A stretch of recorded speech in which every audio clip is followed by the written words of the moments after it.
Hey guys, we're back with another tanks video for Gale Force 9's tanks game. This time we're going to be looking at a German Panzer IV, and there's a couple variants of the Panzer, and I'll be doing one for the Panzer IV Long as well.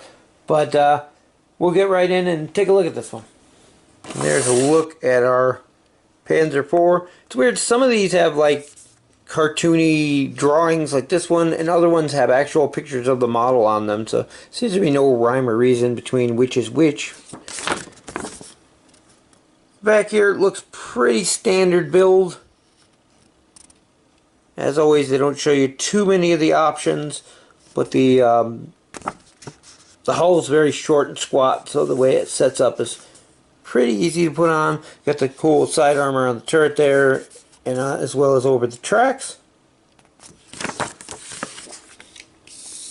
So under our vehicle card here, got our Panzer IV, 17 points. I think you get a couple of these in the base set. And 5 initiatives pretty nice, 4 attacks pretty nice for a cheaper costing tank, 1 armor, 5 hit points. Got the German Blitzkrieg ability, which allows you to make an extra move instead of doing your repair during the command phase. Got 4 crew slots on here, which is nice. And we got a little fluff text there about the Panzer IV at the bottom. For our crew cards, we have a unique commander here, Fritz Biermeyer, +2 during your movement to your initiative. Then the tank has +1 armor when defending against attacks at close range, so it pays for you to be right up in somebody's face.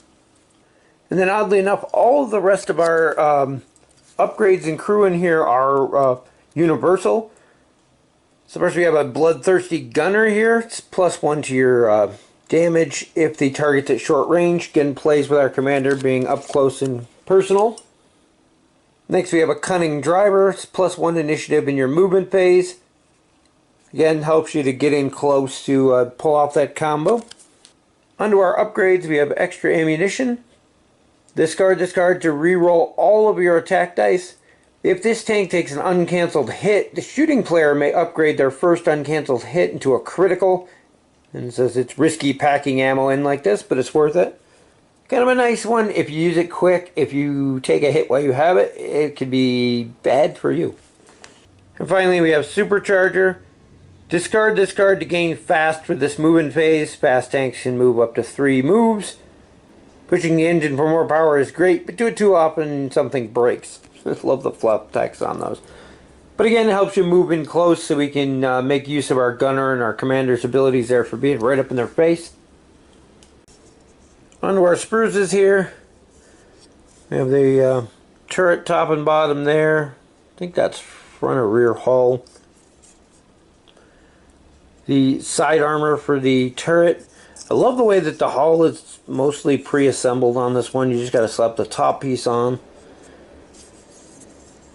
I'm not exactly sure what those are. Then we have our side skirt armor. These are really cool. They could be a pristine set. It's all nice and like brand new from the factory. Then you have another set that's got a couple dents in it and some plates are shifted. It's obviously taken a few hits. And of course the gun barrel there for the 75. Our other spruce here has the tracks. The upper hull, which like I said, you just kind of set on top. The other one's kind of neat. It has the turret mount on there. A couple little bits here. I'm not sure what they are. That looks like a fuel tank. The hull-mounted machine gun. And then a couple portals. Looks like a closed and an open option. And there's a look at our completed Panzer IV. I do like the side armor on there, as well as the armor on the turret. And pretty easy kit to put together. Nothing too confusing about it. And it did come with a few extras. I did put many of them on because again, then most of these kits don't come with any instructions on where to put the extra bits, but that's so you can customize them and do what you want with them. And that's a look at our Panzer IV. Overall, it's a pretty good medium range tank. Definitely worth the points. You can field multiples of them, which is nice. They do a decent amount of damage. They can take quite a bit of damage for a medium-sized tank. some interesting combos you can do there depending on how you want to fiddle with your upgrades. Definitely an interesting addition to any German army, and glad I picked up a couple. Anyway, that's going to wrap it up for our look at the Panzer IV. As always, thank you guys for watching. We'll see you in the next video.